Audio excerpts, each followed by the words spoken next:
তো হেই বন্ধুরা, কেমন আছো সবাই? আশা করি ভালো আছো। আমিও খুব আজকে ভালো আছি, কারণ আজকের ব্লগটা খুবই স্পেশাল হতে চলেছে। তো আজকে আমার জীবনের সবচেয়ে আনন্দের দিন একটা। তো বেশি ভার না বকে চলো ব্লগটা শুরু করা যাক। তো আশা করি বুঝতেই পেরে গেছো এটা কলকাতার কোন জায়গায় আমি এসেছি আর কি করতে এসেছি। হ্যাঁ বন্ধুরা, ঠিকই, আমি কলকাতা ভার্সেস গুজরাট টাইটান্সের ম্যাচ দেখতে এসেছি। তো আজকে ইডেনে খেলাটা পড়েছে, তো আজকে টিকিট কেটে আমরা এসছি। আমি আর আমার একটা ভাই ছিলাম।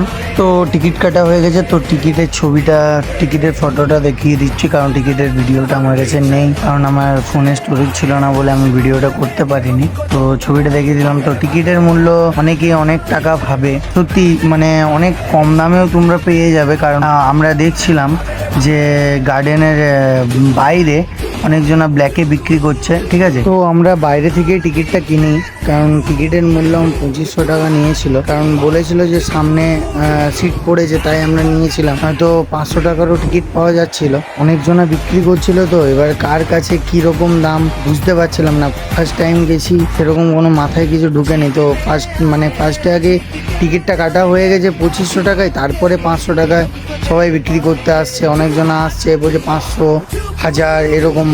তো তোমরা যখন নেক্সট বার যাবে তখন এটার প্রতি একটু দেখে শুনে একটু 5টা জায়গায় ঘুরবে। তা করতে করতে কিন্তু হ্যাঁ, এটা ঠিক যে আমরা অ্যালেনের খেলাটা দেখতে পাইনি, 2টো উইকেট পড়ে গেছিলো। রাহানেরও খেলাটা দেখতে পাইনি। ক্যামেরন গ্রিন আর রঘুবংশী ব্যাট করছিল।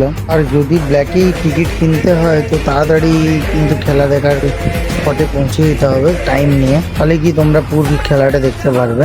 টিকিটটা কেটে সিট খোঁজারও আবার ব্যাপার আছে, অনেক ঝামেলা, অনেক গেট নম্বর আছে, সিট নম্বর আছে, এগুলো মানে খুঁজতে বহুত ঝামেলা হয়। তো ফার্স্ট টাইম গেছি তো অত মাথায় ঢুকেনি ওই জন্য। তো যাই হোক, ভাইও যায়, তার জন্য একটু হেল্প হয়েছিল। তো তোমরা যদি অনলাইনে টিকিট কেটে আসো তাদের মূল্য একটু বেশি। তো অনেক সময় অনলাইনে অফারও দেয় শুনেছি আর কি। তো অনেক সময় কম দামও অফারে চলে আসে টিকিট। তো তোমরা দেখবে যেটা সুবিধা সেটাই হবে। 200 টাকা করে টিকিট দেখে তবুও এতটা দূর থেকে দেখতে হচ্ছে, মানে একটু খুবই কষ্টকর। কিন্তু যাই হোক, এটা মেনে নেওয়া যায়, কারণ এই জায়গায় সবাই আসতে পারে না, মানে খুব কপাল থাকতে হবে। আর সত্যি কথা খুব আনন্দ লেগেছে খুব। আর সবচেয়ে ভালো কারণ হচ্ছে পাতিরানা এতগুলো ম্যাচে নামেনি, আর আমি যে ম্যাচে গেছি সেই ম্যাচেই কিন্তু পাতিরানা নেমেছিল, বোলিং করলো, তোমরা দেখতে পেলে।